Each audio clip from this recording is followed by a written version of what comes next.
Hello, welcome everyone. My name is Suchith Anand and I am from the Global Open Data for Agriculture and Nutrition. Thank you for joining today's GODAN Capacity Development webinar, and I want to welcome you all to this webinar and also to our GODAN working group on capacity development. Global Open Data for Agriculture and Nutrition supports the proactive sharing of open data to make information about agriculture and nutrition available, accessible, and usable to deal with the urgent challenge of ensuring global food security. GODAN's Capacity Development Working Group works to promote open data, knowledge, increase awareness of ongoing open data initiatives, innovations, and good practices. We also promote capacity development and diversity of open data users for a more effective accessibility, use, engagement, and understanding of open data. We have a very active mailing list, so I request all interested to join our mailing list. So you can see the details on our screen now, and just put your details and welcome and join the mailing list and join the discussions for this capacity development working group. So today's webinar will be on GODAN Action project, which is a program launched by the UK's Department of International Development. It brings together agriculture and nutrition specialists and open data experts and will support GODAN by building people's capacity to engage with open data. And I'm very happy to have two excellent speakers for us today, Rob Lokers from the Wageningen University and Chipo Msengezi from CTA, who will present the GODAN Action projects. So first we will start with Rob Lokers. And I want to introduce Rob Lokers quickly. He's a project manager and research infrastructures at Altera at Wageningen University. He has long years experience in information systems development in scientific and commercial environments. His expertise is in the ICT and data science in various domains, from agriculture to food security to environment. He also got expertise in research infrastructures, knowledge technology, and agro-environmental modeling. Rob's focus is on co-creating innovative knowledge infrastructures and applications that advance the level of agro-environmental applications by exploiting the possibilities of open data, big data, and the semantic web. He has led many projects and work packages in large international research projects and service contracts, especially in research infrastructure initiatives. And currently, Rob is coordinating, among others, the GODAN Action project, which focuses on achieving impact by engaging with open data in agriculture and nutrition. So we are very happy to have Rob today, and I'm going to give the invite Rob to share his inputs for this webinar. Welcome, Rob. Thanks for attending this webinar.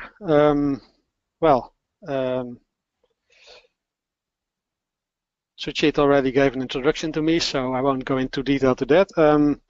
In GODAN Action, I'm doing part of the coordination work, and I also am leading the impact innovation stream in GODAN Action. GODAN Action is, let's say, the research stream of the GODAN initiative, which is funded by DFID. And, well, even if it's a research initiative, in this particular work, we also want to be very practical. I'll come back to that in the presentation. First of all, I'll give you a short outline.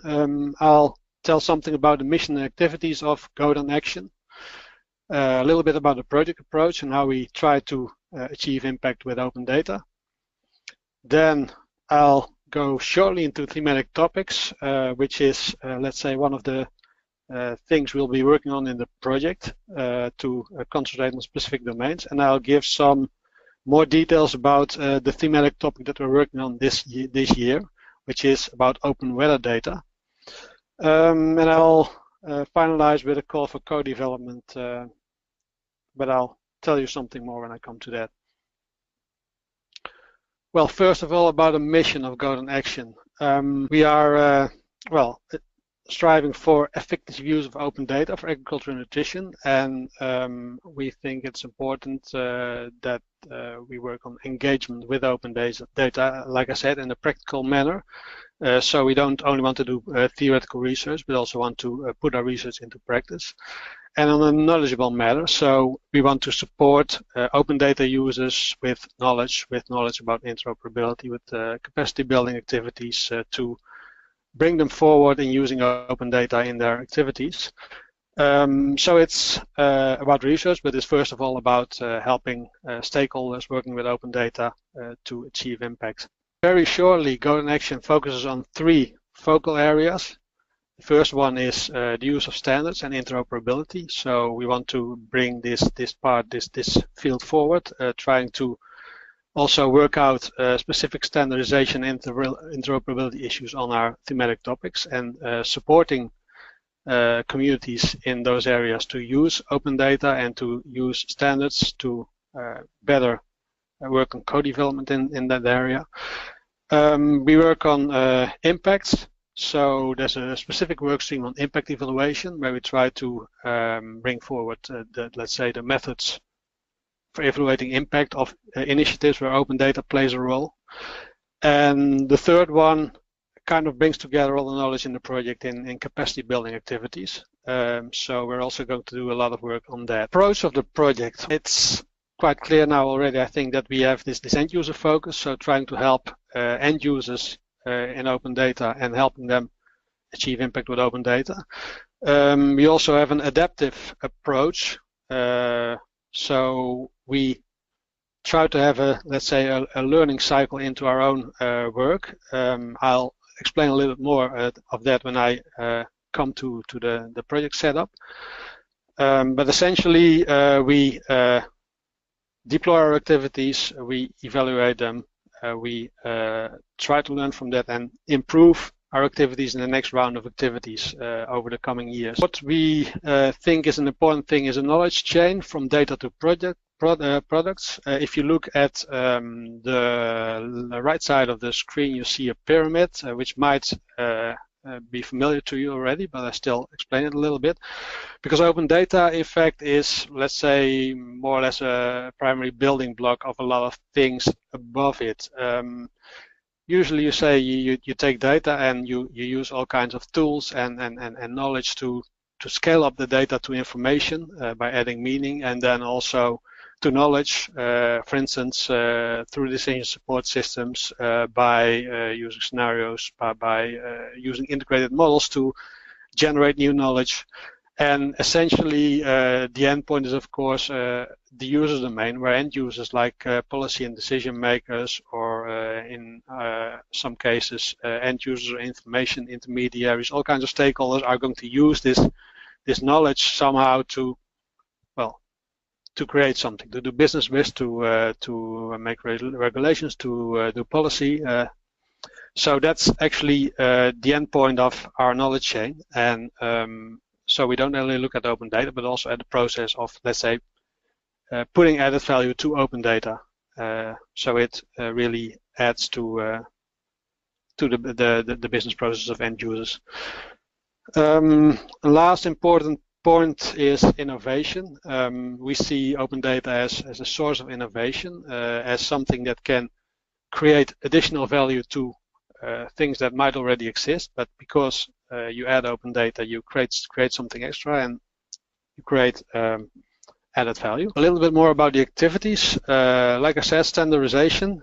First of all, about improving interoperability of data. We want to learn our stakeholders about which standards are available in different fields of work. We also want to provide support and services that use standards to let's say, achieve more interoperability and to allow people to more easily work together using open data.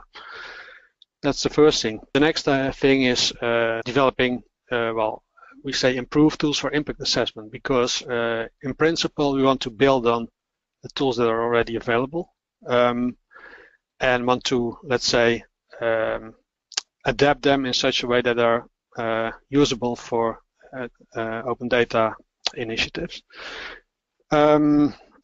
Another point here is that we also want to analyze the barriers that currently hinder the full potential of open data. So it's clear that in well, different environments or different conditions and different barriers that might, let's say, make it less easy to develop things with open data. The next part is capacity building. We develop training courses, helping our stakeholders to, let's say, understand open data, understand how to work with open data, both as a data provider, a data user, and an end user of open data. Yeah, we see open data as a solution, not only as a theoretical thing to work on, but something that can be applied in practice. And because of that, we thought already at the beginning of the project that it was good to work along what we call thematic topics. So specific application domains which have specific use cases where you can actually practically put our knowledge into practice. And in our inception phase, we had 6 topics where we thought there would be interest to work on open data, and we had an evaluation of that. We had some experts evaluating those topics, and in the end 3 came out as being, let's say, at least to our evaluators, the most relevant ones of those 6. And that's the ones that we are going to work on in the coming years. So these are domains where the impact of open data is foreseen to be substantial, where there are already developments and where there's interest from stakeholders, and where we think we can put our research into practice and achieve some impact. So these topics are climate and weather data. I have to correct that because it's actually only weather data. I'll come back to that later. Port to land data sharing, so looking at land data and how land data is used by stakeholders, how we can improve the situation by opening up data and using that open data. And we have the domain of nutrition data, and specifically nutrition in relation to the Global Nutrition Report. Essentially, this is the setup of our project, and as you can see, we have an inception phase, and we have some steps after that inception phase. You can always say, also see where we are at the moment. We are in month 12, so halfway the second block in this setup. In the inception phase, we have done a lot of scoping work, among others, selecting those thematic topics and setting up a lot of activities. Right now, we are in the first year where we look at a specific topic of weather data. And then we have a second period where we look at 2 other topics, nutrition and land data. You can also see that it's iterative, so we adapt our knowledge and our tools in the weather data team this year, but of course we'll have an evaluation around the end of this year to improve things and to, let's say, learn from it and improve our work in the next stages of the project. So there's an iteration into that. Well, we also have research, uptake and monitoring evaluation, which runs a year longer than the other tasks of the project. It seems a little bit like it's only in the last year if you look at this block diagram, but that's not how you should see it. I mean, research, uptake and monitoring and evaluation is something that's integrated over the whole project. It's just here because we run this activity for 1 year more, so we can also see the effects of our work after we have finalized it. So a little bit more about the 3 focal areas, standards and interoperability. First of all, a lot of work has already been done. We have developed, for instance, a map of standards for food and agriculture. It's already available on the internet, and you can see the link in this sheet. So that's something where you can explore all kinds of standards and interoperability issues, and you can see, well, if there's something of use for your specific domain. This year we're also exploring specifically, of course, standardization and standards for weather data. So we also have a specific section for that.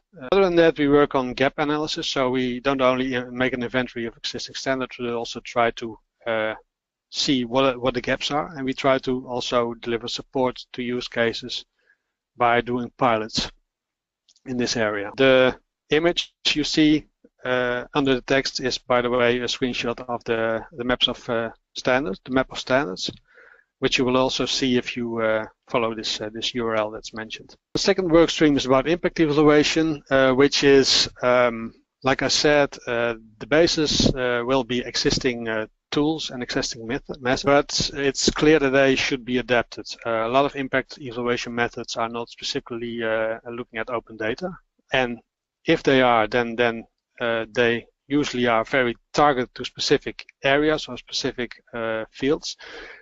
So we need to do quite some work to adapt those to be able to be applied in our initiatives that we are going to look at in our thematic topics. So we also have to apply them to specific application domains, and we also have to take into account local boundary conditions. Of course, if you look at, well, let's again take the weather data theme. If you look at different projects or initiatives in different countries, then you will see totally different, let's say, political environments, totally different open data ecosystems, sometimes very poor, sometimes very rich. So let's say that the whole environment and the conditions around, let's say, being able to achieve impact with open data are an important issue here to take into account in this impact evaluation also. It's not only about developing methods, but it's of course also about applying and testing these methods, again, according to this learning cycle. So we're going to apply those methods this year in weather data initiatives to see if they work and what the actual gaps and issues are with it, and we'll improve it and apply it again in the other thematic topics in coming years. So the third stream is about capacity building, and I will be very short on that bit because the next speaker, Chipo, will also say a little bit about that.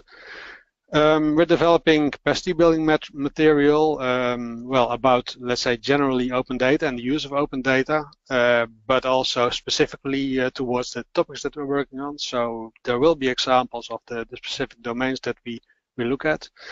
We're working both at an online curriculum and on offline course material, and regarding trainings, we will have online courses, but also face-to-face trainings with a focus on train the trainer. And then we have monitoring and evaluation and research uptake as an integrated activity over the whole project. We will have to do our own performance monitoring as a dedicated activity. So, one of the more common things is that you develop a theory of change on a log frame. In this case, our log frame is combined with the log frame of the GODAN Secretariat as an integrated log frame.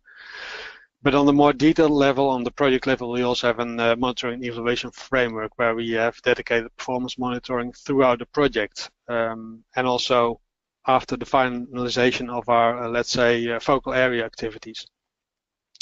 And the other thing is research uptakes, and of course it takes a lot of effort to do dissemination and communication about our activities to be able to have it, let's say, picked up by stakeholders. One of the things we are doing is a specific GODAN Action section on the GODAN site, which is currently available. The URL is in this slide. So you can take a look at what's there. It's still quite small, but it will grow throughout the project. Just to give you a little more of an impression of what we do on thematic topics, I would like to go into the weather data topic, which we're working on this year a little bit, so you get a little bit more of an impression what kind of things we will do in this topic. Yeah, like I said, it's our focus topic for 2017, and well, the topic has received quite some interest last years. There's a lot of things going on regarding weather data and services that, let's say, are towards smallholders in developing countries also. But I think most prominent examples are still in the Western world. We have the NOAA case where there's been data released in the US, where a lot of, let's say, business is formed around open data. In Europe, we also have the Copernicus Climate Service, which is now being set up, which, let's say, does a lot of open data on climate and weather, which is still under development, but where we expect that there will be a lot of, let's say, activities, also business activities on top of this this whole data service. So we also see a lot of initiatives now being set up in developing countries. In the Netherlands, we have the Geo for Agriculture and Water initiative, for instance, which focuses on building applications for smallholders, and some of them also include weather data. But apart from that, there are a lot of funders that currently fund initiatives in developing countries which include somehow weather data. Yeah, of course, it's clear that weather data is a strategic asset to farmers. Of course, yeah, weather data, weather patterns are currently changing, and we can already see that growing seasons get less predictable. So it's getting harder for farmers to, let's say, rely on their experience from the past, maybe. And we should also see higher risk profiles for farming and food production as a consequence. So let's say knowing about the weather, and especially for operational management, weather forecasts and weather patterns is very relevant for farm management and also for people advising farmers. So there's a thing of securing and improving yields and income if you have better information about weather, and that includes, let's say, the short-term weather, but also maybe longer-term climate projections. Then you can better anticipate on things and improve your yields and income. It will also give you easier access to resources and capital. If your farm management is all right, then let's say financiers and insurance companies are probably more eager to work with you. We also see, of course, a lot of microfinance and insurance institutions that use weather data in their business. And in the end, of course, it's about local and regional food security in general. The aspect that we focus on this year is specifically, let's say, co-creation between farmer organizations, business, and government. And we're mainly looking at, let's say, how services can be developed on top of open data for smallholders. Okay, so there are some specific issues with open weather data, however, because, well, first of all, most weather data is currently not open yet, especially in developing countries. I mean, if we look at specific regions and countries, we see inconsistent regimes with regard to open data and specifically weather data. We see a lot of restrictions still on use and protective behavior, both from, let's say, governments and weather services who are usually under the government, and also from businesses if, let's say, weather services are privatized. There's often cost recovery pricing, so yeah, people at least trying to get their cost back if they provide weather data. Another issue in some countries is also that governments are tending to mirror, let's say, products and services that could be developed by the private sector. So somehow creating unfair competition and making it harder for business to create something with open data. The other thing is that the quality of available weather data, and especially of, let's say, short-term forecasts, which are most relevant for operational management, the quality is usually varying. I mean, there's a resolution issue where you can see that there's a lot of very low resolution data available on a global scale from different sources, but where you also really need local and more, let's say, fine-grained information on the local level, and that's usually quite hard to acquire. There's a problem of data gaps. You can see in a lot of regions that, let's say, the delivery of weather data is not consistent. Well, all kinds of, let's say, causes for that, but I mean, it's just that if there's met stations available, then they're not always working continuously, and there's also measuring errors. So there's a lot of issues around weather data, which on one hand are, let's say, a barrier, but also there are solutions for some of those issues. So that's also something we want to do to work on, let's say, a better understanding of how you can work even with, let's say, weather data of less quality. So we focus on information and service intermediaries there. Like I said, that's maybe also a little bit specific about this thematic topic in GODAN Action. Usually when we look at the work that's been done on open data, then it's on the higher, let's say, the government and policy levels a lot, and it doesn't really go a lot into how businesses can work with open data and how they can create, let's say, ecosystems with open data. So we try to look at how service and information intermediaries could use open data and provide added value service to smallholders. So that means combining agronomic knowledge with data and data processing to provide services. It means either working directly with farmers or, well, maybe most cases also indirectly through farmer organizations or through microfinance and insurance providers. We think, well, capacity building is key here. A lot of issues about weather data, about how to find open weather data and where to use weather data that's not open to achieve your goals. There's interoperability issues that need to be solved, and we think we can also provide some good practices and have, let's say, those service intermediaries create new opportunities with this additional knowledge.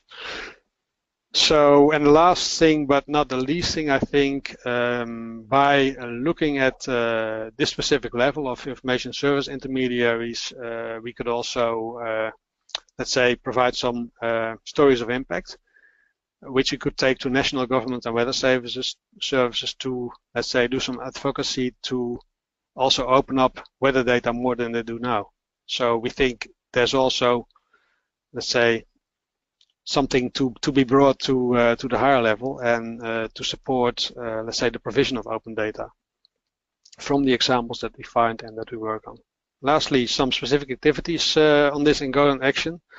I already mentioned that this map of standards that we're developing is currently focused also on exploring available standards for weather data and helping stakeholders, supporting stakeholders through help desk facilities, for instance, with working with open data, making it more interoperable. It's one thing. We will evaluate some open weather data-based projects, create stories of impact, like I said, for also for advocacy, but for learning and inspiration in other communities and initiatives. Capacity building activities, of course, where we will have a more general curriculum, but also specific references to weather data, case studies, to examples, to best practices coming from our work in the previously mentioned activities. We also intend to set up communities of practice. So what we will try to do also for the weather data theme is try to set up a community of practice around, well, different initiatives. And also do some advocacy for, let's say, promoting open weather data ecosystems that might help creation of co-development and a viable workspace for co-development in specific regions. So that brings me to, let's say, sort of a call for action for all of you. Of course, we cannot do this alone, and we seek also to work with networks that are active in one of our thematic topics. So for now, this is currently focusing on weather data, but like I said, next year we will also focus on land data and nutrition data. And we want to collectively work on achieving impact through our work. So we are looking for partners of our initiative that might be interested in working together with us to bring this impact of open data in general and open data in the specific thematic topics that we work on in specifically to bring that forward. So yeah, the call for action is, well, if you are interested and you think you would like to do something together with us, with GODAN Action, you can always mention that. So my email address is in this latest slide. If you are interested in working together, let us know. There's also, again, the URL to the GODAN Action section on the GODAN site. So I'd like to thank you all for your attention now, and not sure if we'll do the questions first or we'll go into the next presentation. I understand. Thanks very much. Thank you, Rob. And I want to introduce Chipo Msengezi from CTA, who is going to do our second presentation. Chipo is a project coordinator at CTA, and she's working in the GODAN Action project, where she oversees the development and implementation of activities with focal area 3 of the project, which looks into the building capacity and diversity of open data users. Before joining CTA, Chipo worked in Africa to build capacity among the research and education communities in the latest information tools and advocate for the adoption of new technologies that drive development in Africa. So thank you very much, Chipo. So please go ahead with your presentation. Thank you, Suchith. Okay, so I'm going to talk a bit about the work that we are looking at under Work Package 3, which is looking at capacity development. Okay, so I'm going to link it to some of the objectives of this working group. So some of you are already members of the working group and would know, but some of you I'm sure are new, and this will remind you of what the objectives are when this working group was created. So this working group is looking to promote open data knowledge. We want to increase awareness of initiatives that are taking place to do with open data, innovations in open data, good practices in open data, and advocacy, advocating for more efforts to open up data in our respective countries, in our regions. So this is the purpose of this working group, and the work that we are doing within GODAN Action under Work Package 3 aligns with the objectives of this group. So the focal area that we are going to talk about is the focal area 3, building capacity of agriculture and nutritional open data users. And the focus in this work package is really to build the capacity of a diverse set of users of open data and producers of open data, to give them the capacity to understand what open data means, how it can be used to solve the challenges in agriculture and nutrition. So during the inception phase of the project, we worked together with many stakeholders to come up with a capacity development action plan. And this capacity development action plan is a document that was developed to assess the needs, first of all, of users, of producers, open data. What needs do they have in terms of capacity, in terms of training, and then to propose initiatives that can address those gaps that we identified. So from that sort of work, that assessment work and mapping work that we did, we came up with an action, with a capacity development action plan. And it's from this plan that we draw the activities of Work Package 3, which include supporting this working group on capacity development. So GODAN Action within Work Package 3 wants to support this working group, first of all, to identify what the needs are, what the challenges are, what the barriers are for open data usage. And firstly, we do that using assessments. So for example, we carried out a capacity assessment survey, which was sent out to the GODAN community, GODAN's members and partners, as well as the project partners. And some of you, I'm sure, probably participated in this assessment. And we got some interesting data out of it. For example, these two areas. For example, we had 58% of the respondents saying that they had not received any training on open data. Although 93% of them actually said that they do work with data in their everyday work, but none of them, 58% of them really had not had any sort of training in open data. We were also able to identify the priority areas when it comes to capacity needs among the respondents. So they selected to them what were their priority areas, and among them the top were data management, 68%, data access, data quality, and data visualization. So this assessment informed the plan that we developed for building capacity. Secondly, we were able to map the existing training initiatives that are taking place all over the world to do with open data, because what we want to do is not to duplicate, but to enhance and add on to what already was existing. And from that activity, which also was in collaboration with this working group, we had members inputting what they knew of initiatives that are taking place onto our mapping exercise. And these are just a few of the ones we identified who already are running initiatives in open data. among them Open Data Institute, Open Knowledge Society, World Bank. So all these already have some sort of training that they are doing, some sort of capacity building activities, be it face-to-face or online. So out of that, we actually have a resource that we can actually draw on when we are developing our material. And I think even as it's actually something that an output from the project, which perhaps could be used later as a reference point or a portal for others who are interested in learning in open data to reference them to the various initiatives that are taking place. Okay, so the next area is increasing awareness of open data amongst the end users of these training initiatives. So what we have planned in our capacity building plan is to carry out several training events and online trainings intakes. We are developing an online course curriculum which we are going to run as a MOOC. Then we are focusing on face-to-face training workshops as well. And for the face-to-face workshops, the model that we want to use is the trainer of trainer models to ensure that some of these skills are cascaded down to allow organizations who are already engaged in training activities to adopt some of this material and embed it in their training initiatives. And then we have also these webinars that are taking place through the GODAN Working Group for Capacity Development.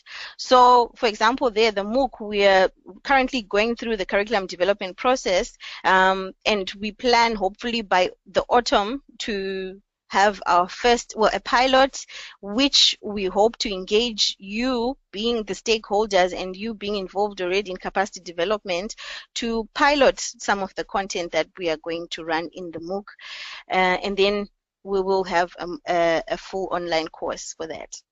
And then we have the face-to-face training component. So we began that last year during the inception phase, where we wanted to trial the content that we had at that time, to test it out, to see what feedback we got, what sort of refining we need to do to the existing material. So we ran 2 courses last year, one in Kenya and one in Ecuador, together with our partners, Land Portal, and we got some good feedback from those workshops, which have continued to inform our capacity development plan. So, for example, some feedback talked about the level at which you pitch your courses if they are face-to-face. So depending on the audience, it needs to start at a very basic level. This is what we learned, for example, in the journalist training and the policymakers training. So there's a need, first of all, to create awareness on these resources for you to be able to move on to actually building capacity. Okay, then we have the repository of learning materials. So this is something that we are trying to still build up. We have some resources already that we have shared through the D Groups platform, the D Groups library, which some of you are already a member of and can access a few training resources there. Hopefully, in the near future, we will have a platform dedicated for learning where we'll have all the learning resources in one place. At the moment, you can look on D Group's library. You can look on the GODAN Action website. There's a tab on the website that looks at resources, and there's a number of resources there from our partners, from the project itself, where you can also get information, where you can get resources for your own training initiatives at this moment that we are. So for the curriculum, this is just an explanation of how we came to develop the curriculum and what sort of target groups we were looking at. So with our partners IDS, they helped us to identify 7 groups of what are called personas, which are really groups of people who have certain motivations or expectations when they receive a training on open data. So from those 7, we grouped them into 3 groups for which we will be focusing our content on. So as you can see, it goes from researcher, NGO, the private sector, policymakers, farmers, intermediaries, extension workers. So we group them into intermediaries, policymakers, and then a group for researchers and scientists. So looking at intermediaries here, we are looking at people who really take the information, take the data, repackage it, turn it into something meaningful, turn it into some form of information that means something to users. For example, you have your extensionists who give advice to the farmers. Those are a target group. ICT workers, your journalists who use data, who need visualization skills to be able to give the information in a manner which is understandable. And then we've got the group policy makers. So there we've got your administrators and project makers, the people who are making decisions. They are a target group on their own. And then we've got the researchers and scientists who we want to encourage to open up their data, to share their data. So from that meeting where we identified the personas, we also then invited experts, different stakeholders to come up with a curriculum that provided a good understanding of what open data is, what the principles are for the various users, from the producers to the users.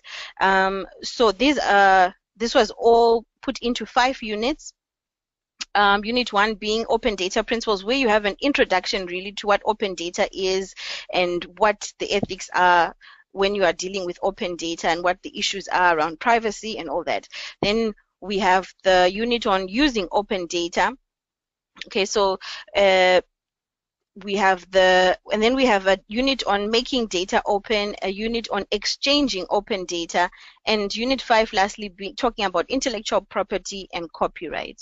So the idea is that this would be the core of the training curriculum, and then we would have 3 learning paths depending on what type of user you are, or what type of audience you are taking this course. So depending whether you're an intermediary or you're a policymaker or you are a researcher or a scientist, you would take certain modules of this course. You wouldn't have to do the entire course. You would take what is relevant for you.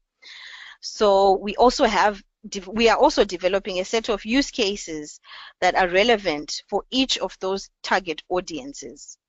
As for the face-to-face training, so like I mentioned earlier, our online curriculum, we are preparing that for this autumn. Our first training event for this year will be coming up on the 19th of July at the Africa Open Data Conference, where we are hoping to start to establish a network of trainers. So if you are going to be in Ghana, it would be good for us to engage and discuss more on the project, or how you would like to get involved with the project. Then we've got here the newly launched web page for GODAN Action. So you are welcome to visit the page and learn more of what we are doing, learn more of the events that are coming up. And so I think I'll end here and encourage you to get involved. Inform us if you have initiatives, if you've got training events that are taking place where you think we could align what we are doing with your event. Let us know, give us feedback on the outputs and the activities that we're engaging in. Visit the website, and also communicate with Suchith. Send him your ideas if you have topics that you would like touched on in these webinars.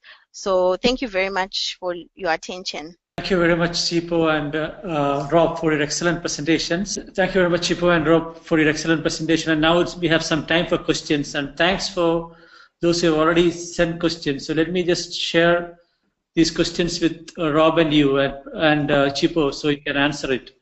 So our first question is from, let me just look at it. First question is from Haptamu Keno, who is asking, when we think about access to open data, there are many things to consider. For example, the role of old media like TV and radio to reach farmer. Thanks, Tamu, for this question. I think this is a very relevant question. And I can tell you from my experience in India, this is very important, because a lot of, especially smallhold farmers, they are in rural areas. They might not have access to these technologies. So still they are reliant on these the old technologies like radio, for especially if you look at weather data. So Rob, do you have any thoughts or ideas on this question? Yes, I think I fully agree with the statement that is made here. If we look at, let's say, for instance, the weather data theme, where we're concentrating on those information intermediaries, this is a very broad group, which also includes, for instance, journalists who, let's say, translate open data with knowledge to newspapers or radio transmission. We also have ICT providers, and well, some of them might provide apps, but a lot of times they also, or maybe even exclusively provide, like, let's say, advice through SMS messages and not through, let's say, modern smartphone facilities. So yes, especially in this weather case theme, our let's say our focus on our stakeholders is as broad as that, and we realize that to, let's say, bring the message to everyone, to all smallholders, we need those kinds of media also. Sure. Thank you, Rob. Chipo, do you have any inputs on that, or any other ideas you want to add on that question? Thanks, Suchith. Yes, TV and radio for sure are still very valid means when it comes to the farmer on the ground. And like Rob said, this is why we are focusing a lot on the intermediary, because they know their context, they know how to package the information for people ordinary people who are on the ground, who perhaps won't be able to access open data in its raw format and won't know what to do with it. Yes, so a big focus of our work is going to be with the intermediaries. Great. No, that's very well put. Thanks very much, both of you. So the next question, so the second question is from Ndungu Kiamani, who is asking, would it be possible to add thematic topic for open plant conservation data? Well, there's no definitive yes or no to that question. I guess formally, I mean, if you look at, let's say, the funding in GODAN Action at this point in time, we are bound to those 3 thematic topics that we selected. So that's, let's say, the more formal approach. I think, on the other hand, because we develop more generic knowledge and methods, it's of course possible to let's say, apply it to a new theme. And if there's enough, let's say, interest by the community, and we can let's say, raise interest of funders, then we can of course also apply this to new themes, including for instance this one. So I would say within our current framework, it's quite hard to take it aboard, but we're, let's say, making our work in such a way that it is possible to take new themes aboard. So yes. Thanks, Rob. That's very well answered. We have got another question that is coming from Sony D2EP, who is asking, how can we set out an integrated shared data infrastructures, SDI, for stakeholders to feed in data at different levels? Well, that's a very technical question. Well, first of all, I think one of the things we are focusing on in the project is, let's say, data provision. And for instance, in the capacity building, there's quite some emphasis on, let's say, how to provide data and how to organize data management and things like that. So that might be, let's say, a first step into setting up something like this. But of course, it's always quite complex. I mean, shared data infrastructure is not about, not only about technology, at least. I mean, it's about capacity, like I said, but also about, let's say, organizing workflows around it. So it's not as simple as setting up technique. There's a lot more that you need, and hopefully we can give some grip on that with our capacity building activities. But essentially, of course, you need, let's say, the commitment of a lot of people and organizations in your environment to be able to set up such an environment. So that's, I think, one of the most important things. It's not just, I mean, with whatever we deliver in GODAN Action, it can be a support for that, but it's not the only thing you would need. I mean, it's mostly in the end about working together, about organizing stuff, about co-developing things. Thanks, Rob. That's good. I have one quick question for Chipo, especially on the Open Data Conference you mentioned. Maybe for those of you who are interested, Chipo will send an email on the Open Data Conference details to the capacity development mailing list later. Is it okay, Chipo? So that people can then, if they are interested, can directly contact you? Yes, okay. I will send more information on that. Yeah, just to tell you more about what we're trying to do. And yes, so then other people who might be interested, who are hearing it for the first time, they want more details and want to engage more with that activity, can directly contact you. Oh, there's one more question that has come up. There might be people maybe on the group who will be going anyway, so it would be interesting if they are there, because we do have other panel sessions that we are organizing. So yes. Yes. Yeah, thanks very much.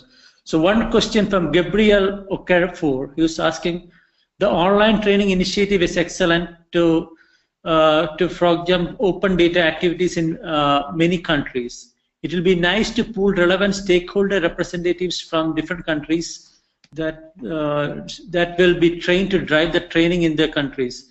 Will there be any cost associated with participating in the training the trainer program? So no, there will be no cost associated with being trained on any of the training programs that we do. If it's online particularly, this is going to be an open course for everyone who is willing to learn and is willing to also cascade the knowledge that they get.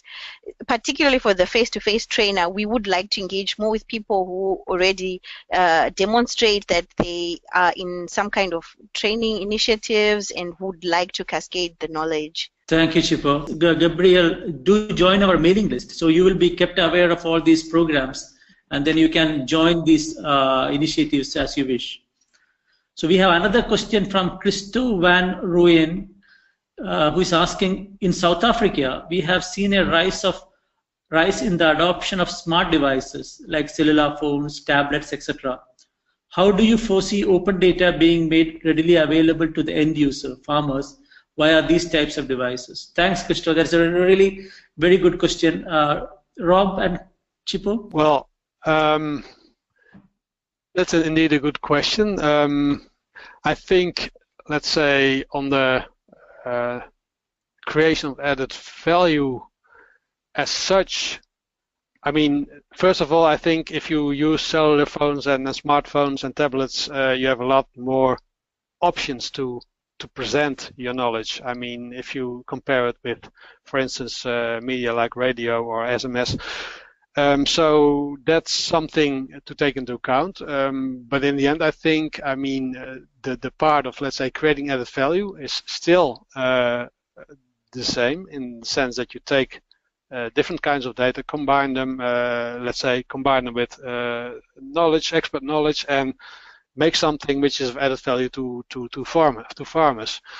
I think the main change is in how you present it, in visualization issues, and in let's say the option that you have to present more rich information to your end users through those devices. So I think ICT wise it requires different and other capabilities, but I'm not sure if it's so much different if you look at it from the open data perspective itself. Right. Thank you, Rob.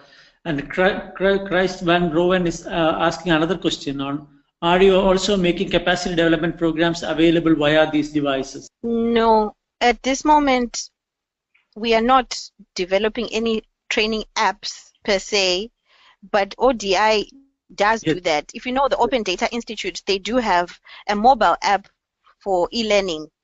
So you can have a look at that for you, which is available offline. Yeah. So yeah. In fact, there was a webinar from ODI previously, which is recorded, and you can look at that webinar, which is available in the GODAN channel. So it has all the details about that, the work that the colleagues at ODI are doing. So please feel free to look in their website, and you can get more information on that as well. So thank you very much for everyone for joining today's webinar. And on behalf of GODAN, I want to thank Rob and Chipo especially for their presentation today and their contributions. I also want to thank Silvana Suma and Chris Addison, who helped us with all the background facilities for this webinar. We welcome further discussions on this webinar topic and all other capacity development ideas in the community mailing list. So please join the GODAN Capacity Development mailing list. We thank you all again for joining our webinar and being part of the GODAN community. So if you have any ideas on future webinar topics or speakers, please do email us those details and we will make sure we include your ideas for future topics. So we look forward to seeing you soon for our next webinar, and thanks again for today. Thank you. Bye for now.